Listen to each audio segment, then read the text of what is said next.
Bismillahirrahmanirrahim. Assalamualaikum warahmatullahi wabarakatuh.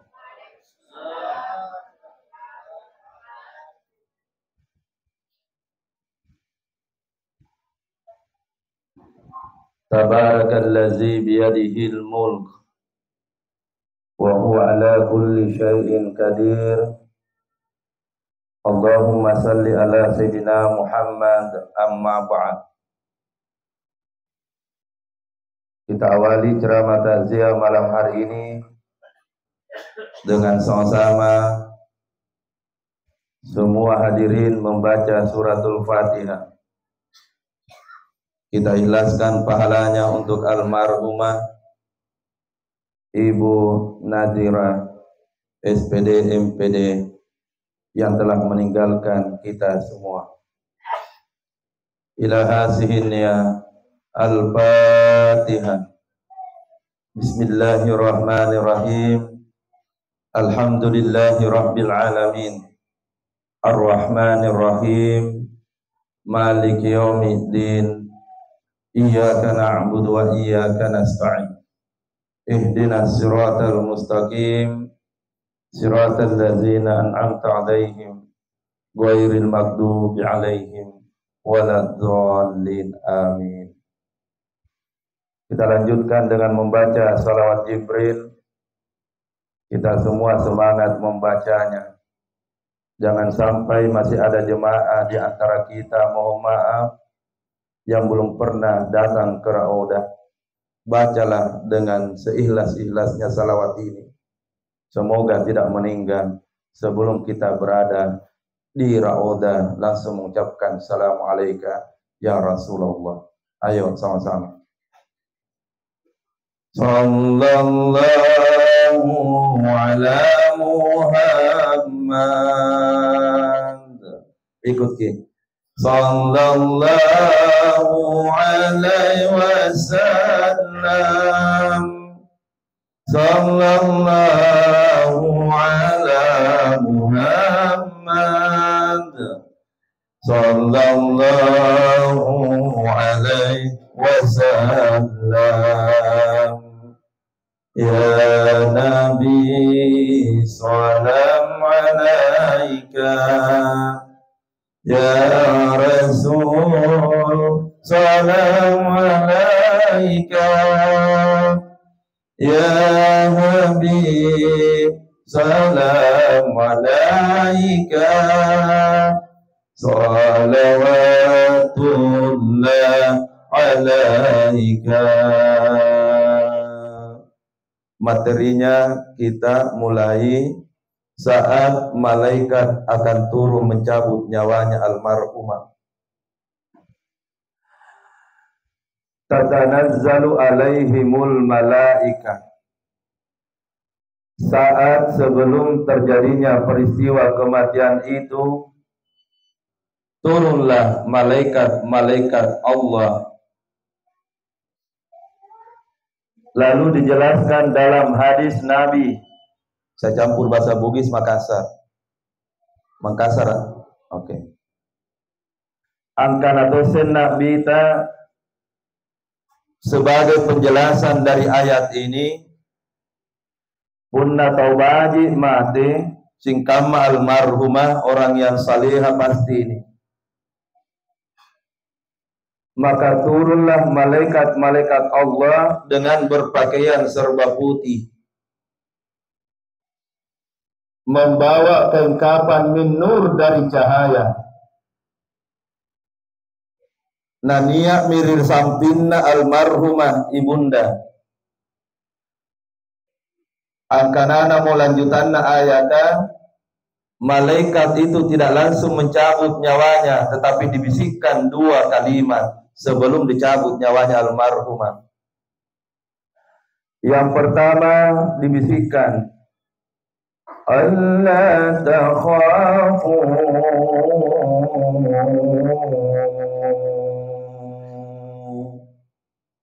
jangan engkau takut menghadapi kematian. Apa yang engkau takutkan wahai hamba Allah?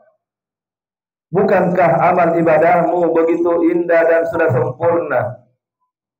Apa yang engkau takutkan wahai hamba Allah? Bukankah waktunya sehat engkau rajin membaca Al-Quran? Apa yang engkau takutkan? Apa yang engkau takutkan wahai hamba Allah? Bukankah saat dulu engkau masih sehat, rajin melangkahkan kakimu ke masjid? Apa yang engkau takutkan? Hei hamba Allah, apa yang engkau takutkan? Bukankah waktumu dulu sehat, selalu bersedekah? Apa yang engkau takutkan? Anjo pun atau bahaji. Kembali kami ke derita. Kalau kita menghadapi sakratul maut, kapuna tahu ko dikit matek. Selanjutnya dibisikkan yang kedua, wala tahzan, janganlah bersedih. Wahai ananda, wahai ibunda, dan siapapun yang akan dicabut nyawanya, malaikat membisikkan yang kedua, jangan bersedih. Dikhususkan kepada ibunda, Ibu Nadira, jangan bersedih, 3 anakmu pasti bagus semua rezekinya, karena baik sifatmu dan baik sifatnya suamimu. Alhamdulillah. Itu yang kalau baik sifatnya ibu dan bapak, bagus rezekinya tuh anak kan. Betul tidak? Ku yakin saya, kalau baik sifat tapak beton sifat istri tapak, maka anak tentu baju ngasin tongi dan lekna. Tapi mohon maaf kalau ada tersinggung, lebih baik lagi kalau nak tabah. Una kondisi sifat kipa, istri tak kondisi sifat tong, selesai benen, anak tak selesai. Syukur-syukur pun nama tege itauri balata naneja tau lampat tasio. Karena ini tidak ada dan juga tidak bisa dilepaskan dengan yang namanya kebaikannya seseorang. Alhamdulillah. Kanda, Pak Kande, masuk Ki.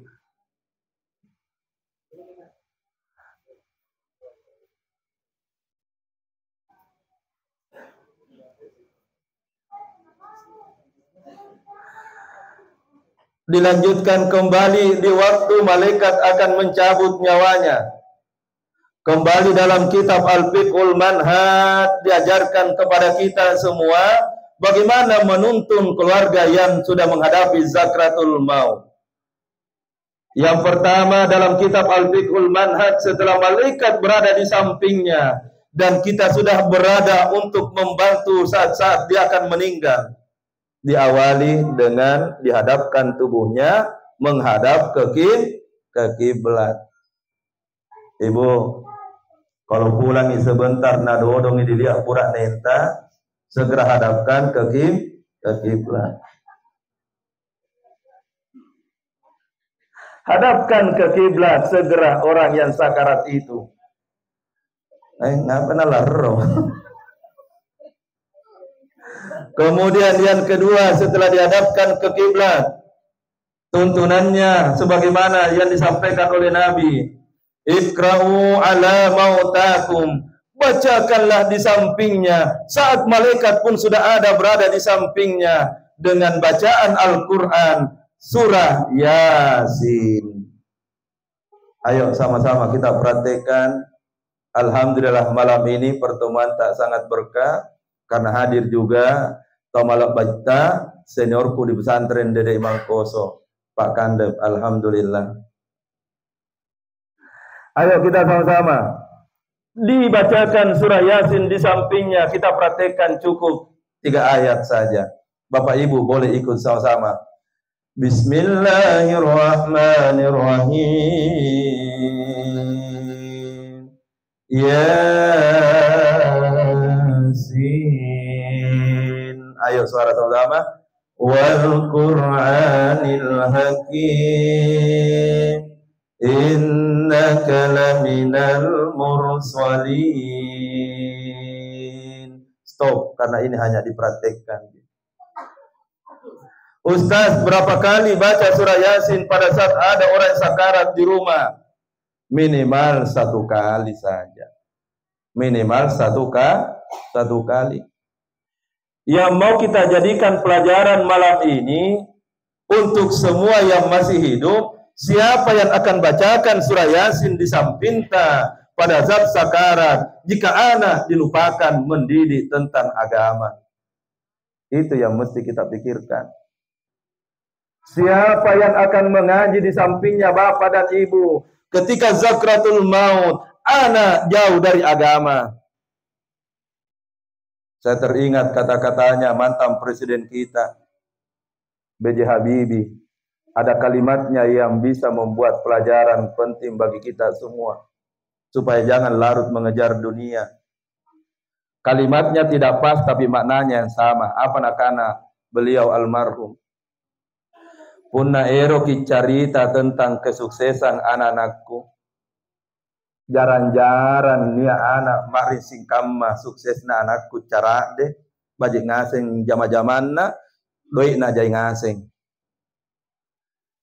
Tapi di saat umurku sudah tua begini baru kak sadar bahwa yang membuat kita tenang menghadapi detik-detik menghadap kepada Allah adalah di saat anak-anak sudah paham semua dengan ilmu agama. Sekiranya maring diputar waktu ingin kembali supaya saya masih muda dan mendidik anakku tentang agama. Tapi itu makna penyesalan yang sesungguhnya tidak ada lagi untuk kita. Bagaimana kalau kita lupa dengan pendidikan agama anak-anak Bapak Ibu? Siapa yang akan bacakan di sampingta surah Yasin kalau sakarat? Bapak-bapak kalau pulang di rumah, kalau selalu koro-koroan istri tapa, bacakan juga surah Yasin Pak Di. Nggak ada di sini koro-koroan di dalam ruangan kan? Ulangin darah ji. Nggak kutapa. Dilanjutkan yang ketiga. Setelah dihadapkan ke kiblat, yang kedua dibacakan surah Yasin. Yang ketiga tuntunannya adalah lakinu mautakum. Talkinkanlah orang yang sakarat itu. Kalau istri yang sakarat maka suami yang mentalkin. Kalau suami yang sakarat maka anak ataupun istri yang mentalkin. Apa yang ditalkinkan, dibisikkan di telinganya kalimat La ilaha illallah. Ayo sama-sama kita praktekkan. Saya mulai, Bapak Ibu sambung dulu. La ilaha, sambung. Awe kamasedodona. Angapan tuh. Ulangi. Semangat sedikit. Saya mulai sambungi. La ilaha.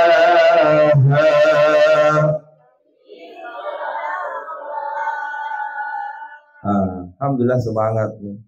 Tapi ada suara-suara yang kutangkap mesti diperbaiki. Ada kalimat begini tadi, ilalah. Bukan ilalah. Illallah. Ayo perbaiki. Karena mesti memang diperbaiki makhrajnya sedikit. Kita belajar pelan-pelan. Ayo kita mulai sama-sama. La ilaha illallah.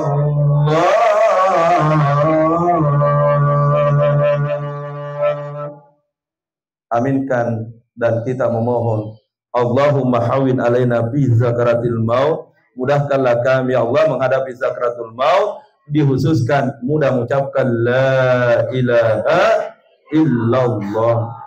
Minta ki selalu Bunda. Minta ki selalu Bapak Ibu. Tapi semua jemaah boleh menjawab malam ini supaya kita pulang bisa merenung. Mudahkah mengucapkan la ilaha illallah ketika kita menghadapi zakratul maut?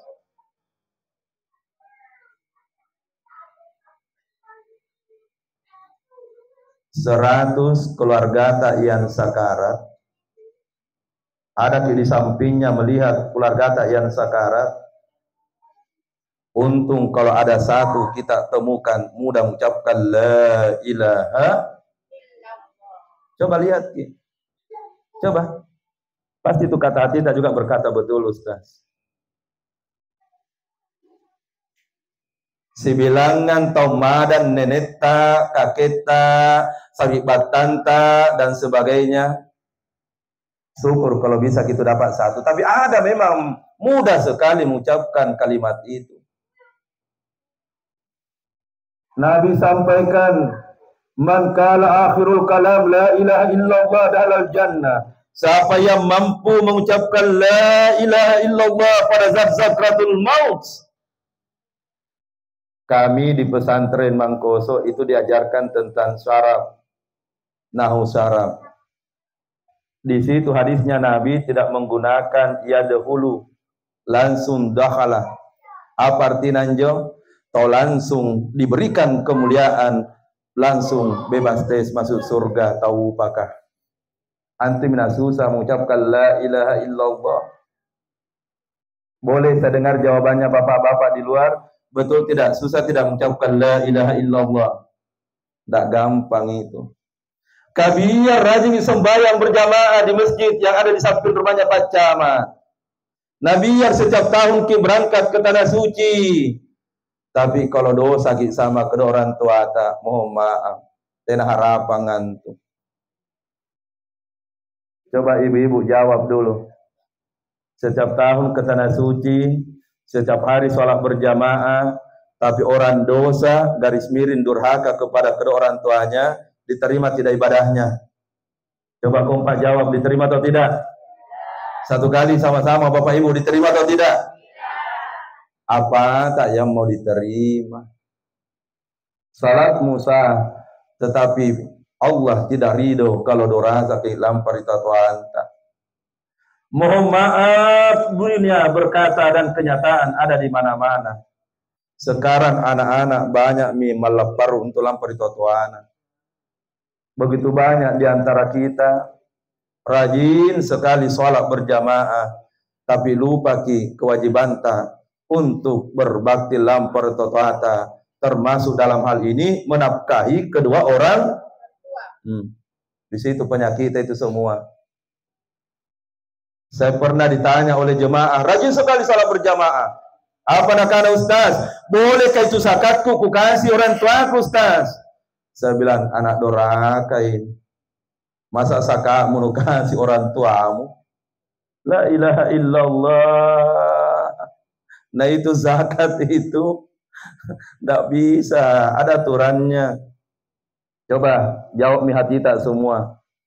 Seberapa persen rezeki kita yang sudah kita berikan menjadi nafkah untuk orang tua atau Pak Ibu? Banyak yang tidak mampu menjawab. Kisah nyata ada jemaah berkata, Ustaz, sudahkah lagi beli mobil Ustaz? Sudahkah lagi beli tanah kapling Ustaz? Saya bilang, alhamdulillah. Pertanyaanku sampai hari ini belum bisa jawab. Berapa kali orang tua tak kita bawa ke tanah suci, bos? Begitu gampang dan begitu bangga selalu berkata sudah lagi beli mobil dan sudah lagi beli rumah dan tanah kapling baru. Sampai detik ini tak mampu menjawab berapa kali orang tuamu kau bawa ke tanah suci kamasih. La ilaha illallah. Nauzubillah min shalik. Karena itu mari kita sama-sama membaca istighfar. Karena kadang memang kita lupa tentang kewajiban berbakti kepada kedua orang tua. Dan itulah yang menjadi masalah pada saat menghadapi zakratul maut. Lidah menjadi kaku dan tidak bisa bergerak apalagi mengucapkan kalimat itu dengan tenang. Ayo sama-sama. Astaghfirullah Rabbal baraya. Sambung. Astaghfirullah minal khotaya. Ulangi. Astaghfirullah Rabbal baraya. astaghfirullah minal khataya. Beruntungnya seorang ayah dan ibu kalau anak berbakti kepadanya. Sedihnya hatinya ayah dan ibu kalau anak lupa dengan orang tuanya. Nauzubillah min shalik. Setelah almarhum ataukah setelah orang yang sakarat ini dituntun dengan kalimat la ilaha illallah, maka disambung dengan dibisikkan di telinganya. Malaikat juga membaca ayat ini. Ya ayyatuhan nafsul mutmainnah, wahai jiwa yang tenang. Wahai jiwa yang tenang yang bernama Ibu Nadira. Apa yang engkau takutkan tadi sudah dibisikkan di awal. Apa yang engkau sedihkan tadi sudah dibisikkan di awal. Maka tibalah waktunya, wahai jiwa yang tenang, irji'i ila rabbiki radiyatan mardiyah. Kembalilah engkau menghadap kepada Allah Subhanahu wa ta'ala dengan jiwa yang tenang. Ibu, dipanggil jiwa yang tenang karena yang mau dipanggil ruhnya ini adalah orang yang selamat. Tapi kalau orang celaka, mohon maaf, selesai.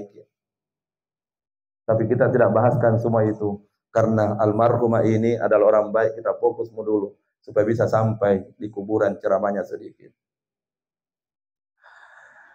Maka ruhnya pun dibacakan lagi setelah mengucapkan la ilaha illallah, wadkhuli fi ibadi wadkhuli jannati.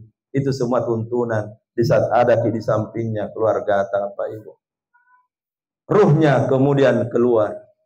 Di saat ruhnya almarhumah keluar dari jasadnya, maka malaikat yang tadi ada di sampingnya kemudian membungkus ruh itu dengan kain kafan min nur dari cahaya. Tibalah malaikat membawa sampai di pintu langit pertama. Diceritakan dalam hadis riwayat Imam Ahmad bin Hanbal. Ketika di pintu langit pertama, malaikat berkata, wahai malaikat rahmah, siapa ruh yang engkau bawa? Maka dijawablah, ini adalah hamba Allah, namanya Ibu Nadira, istrinya Pak Camat di Kecamatan Pangkajene, Kabupaten Pangkep. Itu kita mami tambahi bahwa istrinya Pak Camat. Tapi secara umum ini adalah hamba Allah yang tenang. Sudah tibakah panggilannya untuk menghadap? Betul, sudah tiba panggilannya. Maka begitu dibawa, terdengarlah suara, minha khalaqnakum wa fiha nu'idukum. Wahai malaikat rahmah, ruh itu bawa kembali di sampingnya jenazahnya. Untuk apa dia dibawa di sampingnya jenazahnya? Pertama, supaya ia melihat siapa yang menutup matanya almarhumah. Kedua, siapa keluarganya yang datang melayat. Ketiga, siapa yang memandikan almarhumah. Yang keempat, siapa yang memimpin salat jenazahnya. Yang kelima, siapa yang memasukkan dalam jallahatnya. Moga-moga bukan orang lain yang mengurusnya, tapi keluarga terdekatnya sendiri. Pak Camat ada itu di sini, ruhnya kodong. Ada aja di sini. Jadi waktunya itu di sini kodong, jasadnya almarhumah ada di situ, nyawanya ada di. Dan yang dia akan lihat pertama, siapa yang menutup matanya, Pak Ibu. Pertanyaannya, bagaimana caranya menutup mata jenazah? Ada hadisnya dalam riwayat Imam Muslim, Bukhari, dalam kitab Riyadhus Shalihin. Wajib min hukumnya, Bu. Kita hafal ini semua, mohon maaf bapak-bapak juga. Hafal-hafal semua kodong, supaya kalau meninggal orang di rumah jangan panik karena kita sudah hafal doanya. Ustaz, bolehkah doa yang lain? Jangan bikin doa yang lain, ada memang doanya dari Nabi. Suatu waktu saya bahas kisah nyata, baru-baru lagi kejadian. Ada jemaah meninggal di subuh hari, dan nanti saya ditelepon jam 8 kurang lebih hampir setengah 9. Saya ditanya sama anaknya, Ustaz, masih tak bucil lagi kodong matanya bapak Ustaz. Angka naka tutup matanya dengan doa yang pernah kuceramahkan. Nah karena ini masalah Ustaz karena Pak Iman tena di kampung Ustaz. Ini Pak Ustaz tena dong Ustaz, keliling makin cari orang dan tidak ada orang yang bisa. Saya bilang begitu mewaim bos. Kalau uang tidak mau kita terlambat bos. Puna doi sangit doi dicari bos. Kenapa tidak ada waktu tak menghafal-hafal doa? Nah pasti kematian itu akan datang dan terjadi di rumah tak semua. Betul tidak? Apa doanya menutup mata jenazah? Aku bacakan Ibu satu kali. Boleh semua dengar, baca atau jangan? Nah, tapi jujur Ki Bunda, setelah aku baca ini niat Ki masing-masing. Suami tak dulu yang tutup mata Ata atau kita yang tutup matanya suami tak? Pori langsung imat kalau. Ku bacakan doanya dalam hadis tersebut sambil dipraktekkan tangannya pas dihadap di wajahnya. Bismillahirrahmanirrahim. Kuartikan supaya lebih paham Ki. Allahumma ghfir li fulan. Artinya, ya Allah, ampunkanlah dosanya. Siapa namanya Somita?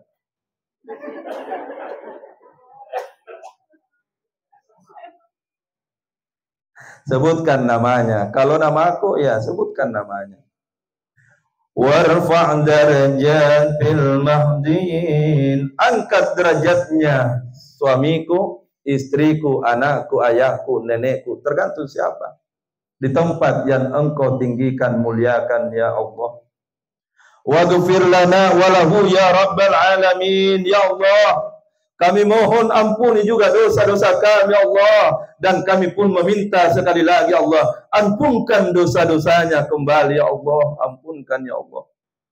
Wafsah lahu fi qabri, luaskan kuburannya, wa nawwir lahu fihi, dan terangilah kuburannya ya Allah. Ya Allah, indahnya kematian ini ya Allah. Jika meninggalkan nanti ya Allah, anakku yang tutupkan mataku ya Allah. Alangkah kasihanku ya Allah, siang malam cari rezeki, ternyata meninggalkan ya Allah, bukan anakku kalau yang tutup mataku ya Allah. Apa yang kau banggakan ibu? Meninggal bukan anakmu yang tutup matamu, tapi orang lain. Apa yang dibanggakan Pak? Meninggal bukan anak yang tutup mata, tapi orang lain. Disitulah tangisan almarhumah ketika meninggal, lalu bukan termasuk orang paling dekatnya yang menutup mata jenazah. Nauzubillah min salik. Inilah pentingnya kita belajar sedikit. Susah dihafal, enggak gitu? Kalau belum dihafal, hafal Ki. Yang penting mau aja Ki, memang gampang jadi dihafal. Nanti ku kirimkan teksnya di HP tak masing-masing. Yang Ki, anggap Ki sepele ilmu-ilmu tentang kematian karena wajib Ki memang belajar Ki. Ustaz, setelah itu Ustaz apa lagi dibaca? Silakan misambung. Bismillah wa ala millati Rasulillah. Alhamdulillah. Usap matanya sempurna tertutup. Kewajiban pertama sudah selesai. Alhamdulillah. Maka berikutnya berlakulah hadisnya Nabi. Wa kafa bil maut wa'ida, cukuplah kematian yang menjadi nasihat. Pak Camat akan menangis di samping istrinya. Kenapa air matamu keluar wahai suamiku? Karena istrinya adalah orang yang sangat baik sifatnya. Betul tidak? Menangis Ki Pak Camat waktu meninggal istri tak. Cuma jujur Ki Pak Camat, dua-dua mata tak keluar air matanya. Kalau keadaan aja waspada Ki.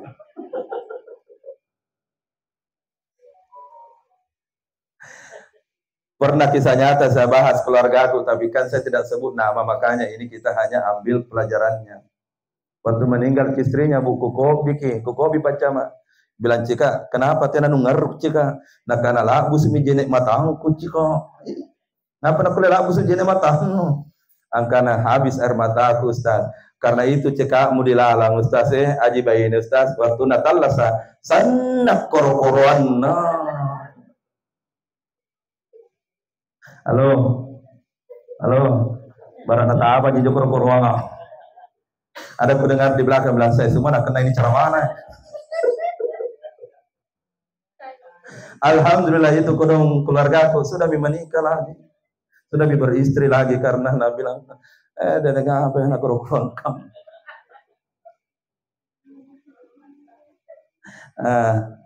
Alhamdulillah. Wa kafa bil maut wa'ida, cukuplah nasihat kematian ini menjadi pelajaran ketika diumumkan di masjid, inna lillahi wa inna ilaihi raji'un, disebutkan namanya almarhumah Nadira binti Haq, maka semua tetangga, semua muridnya merasa kehilangan, semua keluarganya datang berderai air mata. Keluarganya sibuk di kantor, minta izin di kantor akan melayat karena yang meninggal adalah orang yang itu kalau baik Pak Ibu. Tapi kalau diputar jalan ceritanya orang tidak baik meninggal, mohon maaf lagi. Diumumkan di masjid yang meninggal adalah orang yang mohon maaf tidak baik. Inna lillahi wa inna ilaihi raji'un. Siapa meninggal? Kata tetangganya, Bombenu. Apa nak bilang? Biar. Baik-baik saya sih patah. Baik namamu itu kalau yang meninggal, dia Tommy pejabat, dia Tommy selalu bersedekah, ketemu dengan orang yang tidak punya jabatan selalu Ina hargai, dan setiap bulan selalu Ina sedekahi orang yang layak disedekahi. Maka pasti kalau meninggal banyak orang yang merasa sedih dan kehilangan. Nasami. Tapi coba diputar lagi jalan ceritanya. Kalau yang meninggal orang kaya tapi sana gigil. Sedih kira-kira orang. Apa minjam? Sedih. Di mana orang sedih kalau gigil ki? Tidak ada gigil di sini yang datang. Ulangin, tidak ada yang gigil yang datang. Pasti ini yang gigil ke pulang sebentar, dah bilang mati misalnya. Makanya buang sebentar itu sifat gigil tak. Buangi. Tapi gampang itu dilihat sebentar orang gigil ka. Tak perlu bicara. Tapi aksi yang bicara. Perhatikan pun ada bagi ceramah tawan ya, untuk kan rejauh di bawah ke. Ada kah? Oh sudah siap nih pula di dalam. Apa tandanya Ustaz? Siapa yang ambil 2 bungkus?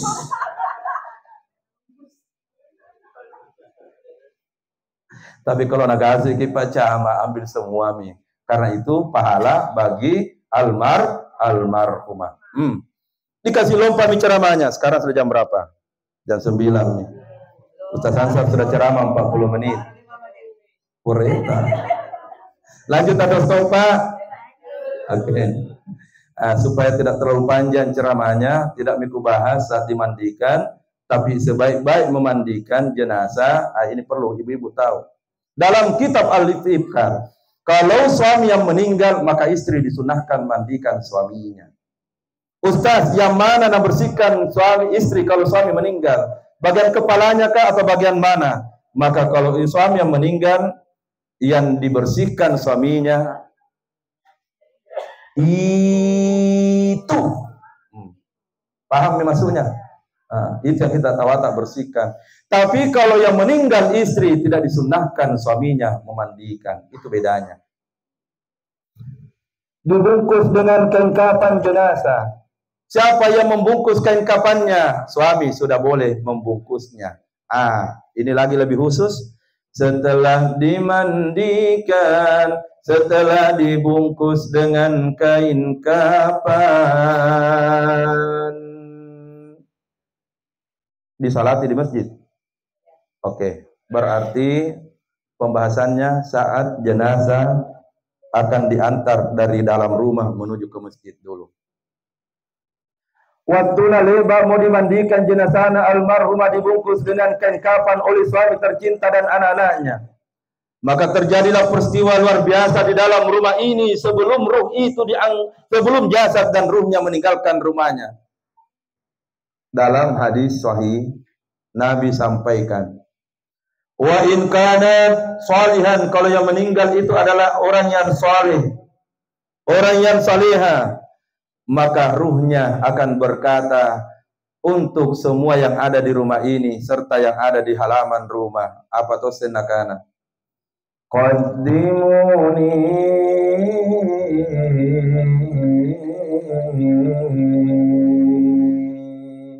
ia tersenyum sambil melihat suami dan anak-anaknya. Suamiku, anakku, antar mak cepat ke kuburanku, Dina.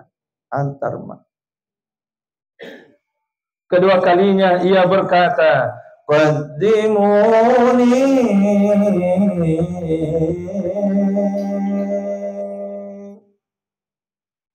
Saat engkau mengantarku anakku dari rumah menuju ke masjid untuk disalati, nak, ingat Dina kewajibanmu anakku, jaga suamiku, bapakmu, nak, jaga bapakmu, Dina.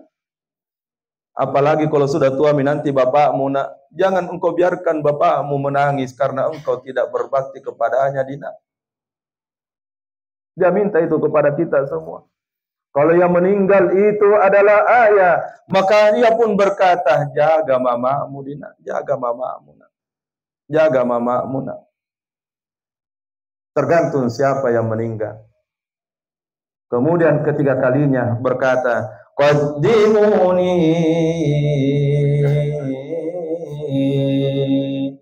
antar mak, Dina, secepatnya karena amal ibadahku sudah menanti kedatanganku dan mau mak istirahat supaya tidak lelah mak di dunia ini. Alhamdulillah, begitu indah kalimat kalau yang meninggal itu adalah orang yang saleh, salihah. Tapi disambung lagi berikut hadisnya.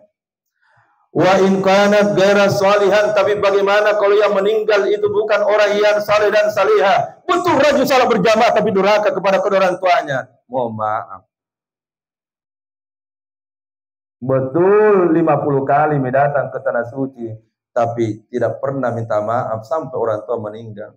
Dalam kurung meleperu, maka terdengarlah suaranya, ruhnya.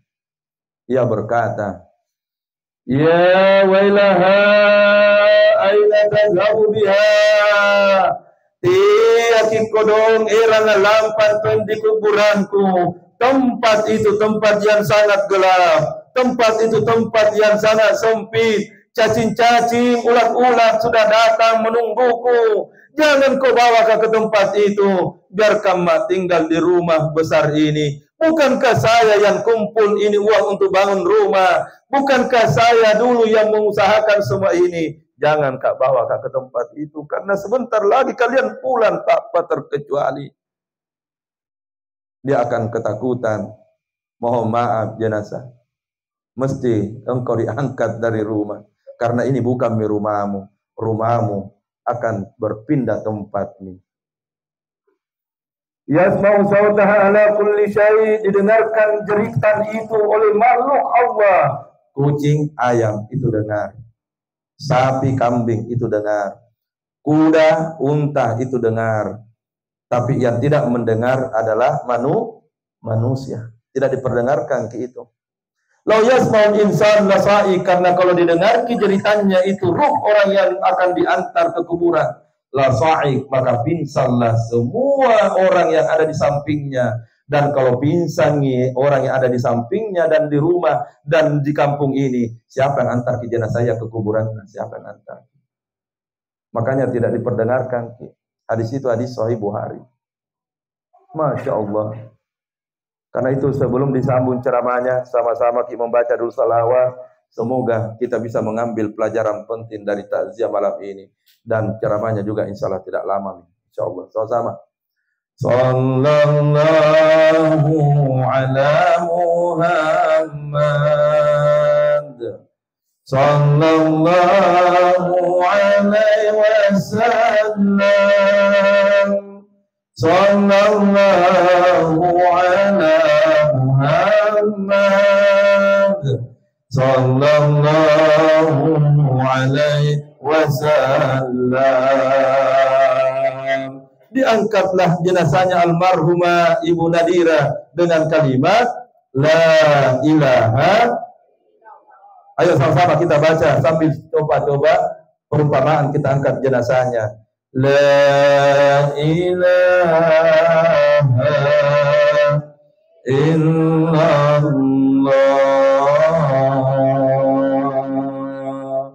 Pas posisinya jenazah di bawah pintu ini. Tapi sebelum saya bahas apa yang terjadi pada saat dibawanya nih pintu, tidak ada yang mengantuk jemaah di luar, Pak. Tidak ada yang mengantuk kira-kira. Tidak, mesti Kak bertanya karena tanda-tanda siapa yang paling cepat menyusul orang yang meninggal ketika ditaksiai. Berarti kami umumnya yang cepat itu menyusul orang yang ditaksiai siapa yang mengantuk saat ceramah taksiah berlangsung. Kalau tidak percaya coba Ki. Besok insya Allah panjang umurku Ustaz Ansar taksiah di Sudiah. Saya bilang, siapa yang meninggal? Nah baru-baru kan datang taksiah. Nah bilang itu yang mengantuk kan dulu stop.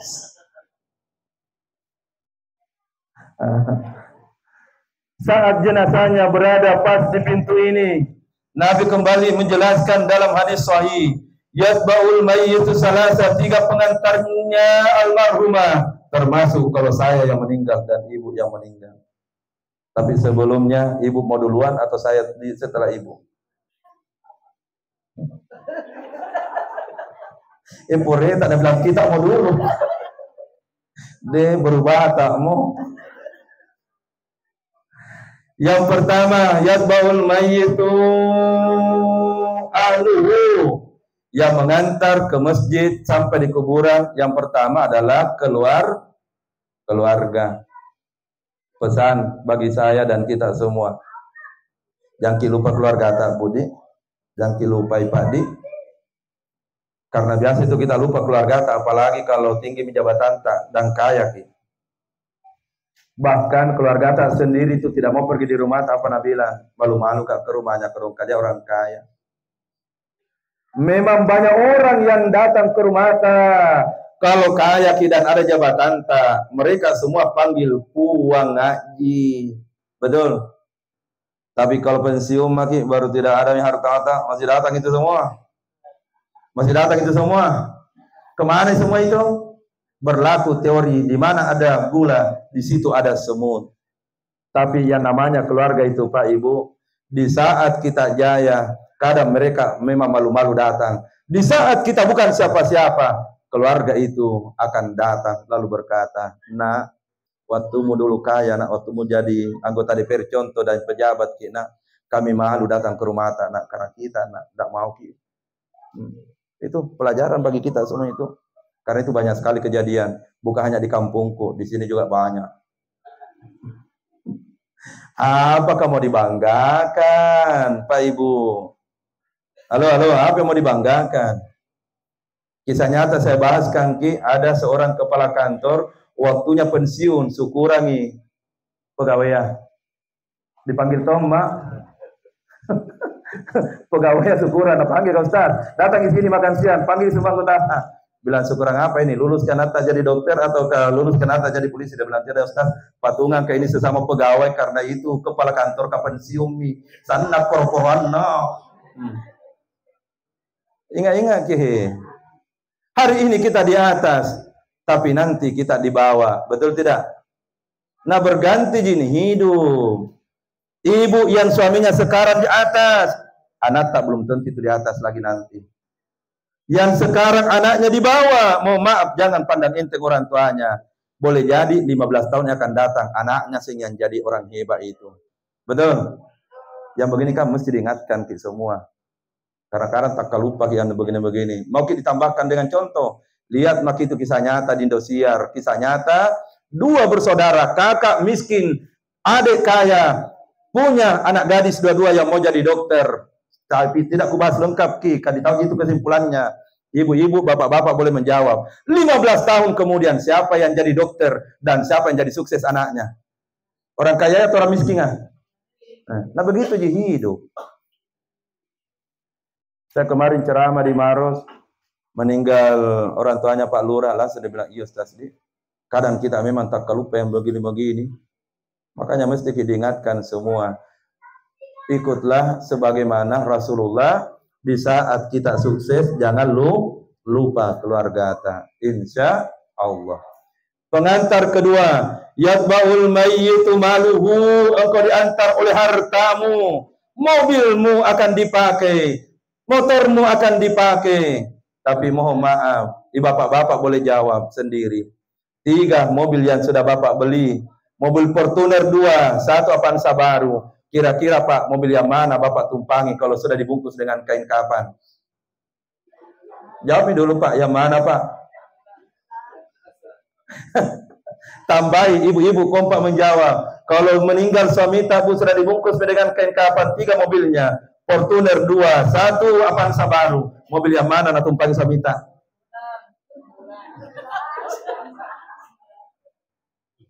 La ilaha illallah. Mobil yang mana? Yang diantar dikasih naik ini mobil yang tertulis ambulance. La ilaha illallah.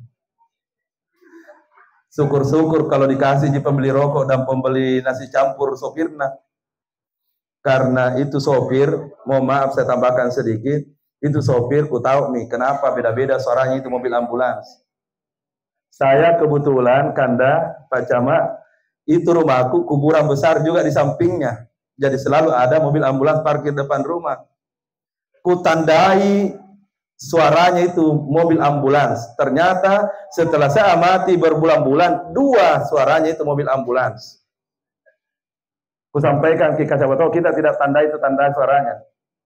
Suara tanda yang pertama kalau dikasih pembeli rokok, sopirnya dikasih pembeli saudara, maka suaranya begini. Wow, wow, wow.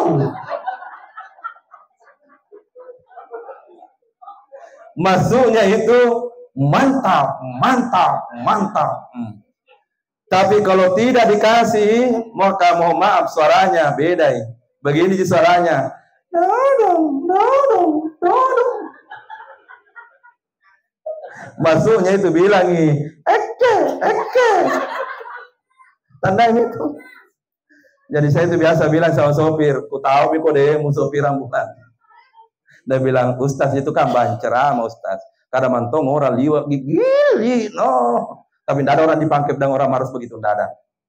Orang sana aja.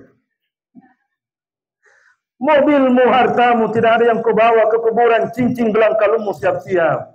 Setelah meninggal ibu akan berpindah tangan. Berpindah tangan kemana kah? Berpindah tangan kemana kah? Apa? Dah tahu jawabannya, bila pindah tangan ke istri baru. Tapi kalau Pak Camat ini tidak, insya Allah. Kalau kuliah wajah Pak Camat di, Pak Camat insya Allah tidak toh. Susah ditinggalkan, lupakan istri Pak Camat. Kalau kuliah mata-mata. Saya alhamdulillah, ku tahu dari matanya itu suami yang ditinggalkan. Pernah kata saya di daerah Daya, umurnya 76 tahun, tapi ku tanya memang bilang Mbak, kalau kuliah mata-mata 1 bulan paling lama Mbak pasti menikah ki. Ternyata 3 minggu datang atas dia tidak jauh dari tempatnya, Nabi simak protokol dibilang sudah menikah Bapak. Tidak tahu, ku tahu itu ilmunya. Ada bantuan di tatapannya orang. Kalau suami tak onrosok.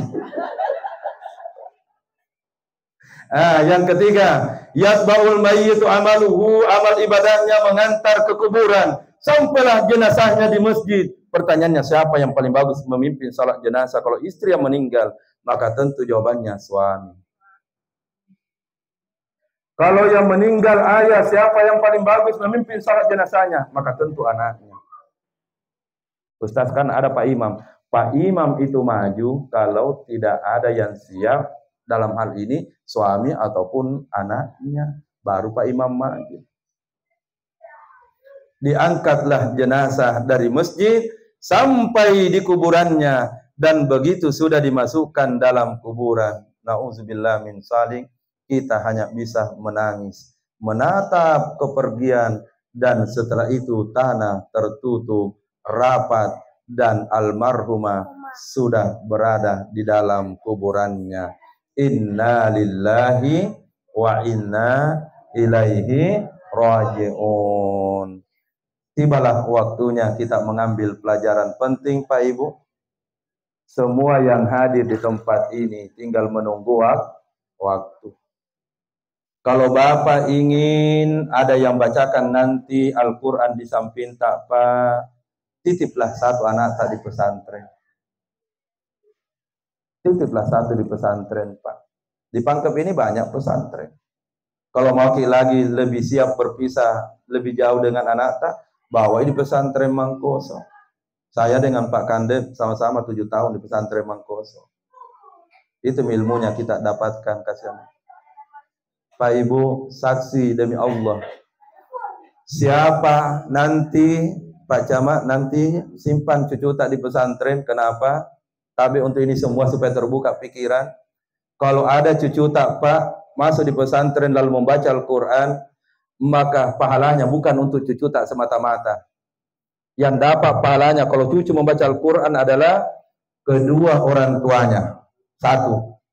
Yang kedua neneknya dari jalur mama, kedua nenek dari jalur bapaknya. Ketiga, nenek dari neneknya juga dapat pahala tanpa dikurangi. Itu pentingnya anak-anak disimpan di pesantren.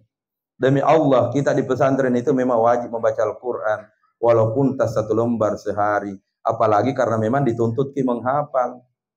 Coba Ibu, apa kejadian? Kalau mati makin tidak ada cucu tak juga yang baca-baca Al-Quran. Bagaimana? Nah, tidak lama orang di dunia.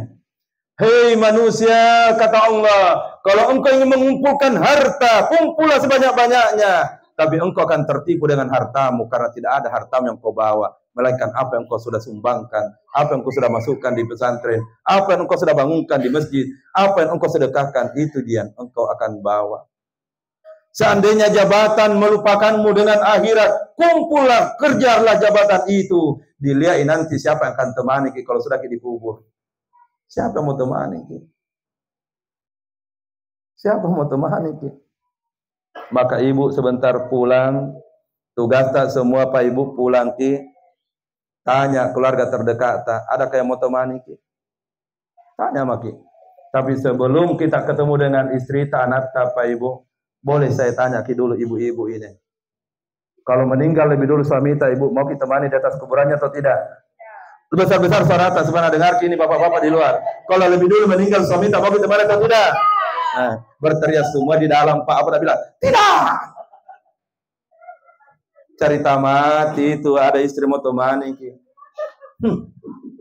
kompak nak bilang tidak. Ada lalu iya seperti mami marah. Yang terakhir dari semua ini yang kita bahas, tabe amal ibadahmu akan sia-sia jika engkau durhaka kepada kedua orang tuamu.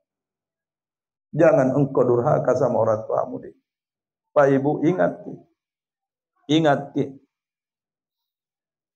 tidak ada anak bisa sukses seandainya bukan karena doanya orang tuanya.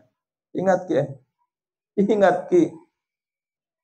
anakku, jangan engkau berpikir sukses karena engkau pintar nak. Jujur nak, banyak je lebih pintar daripada kamu nak waktu dulu sekolah.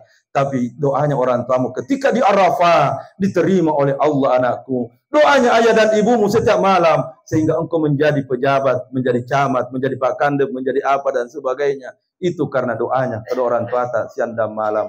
Betul tidak?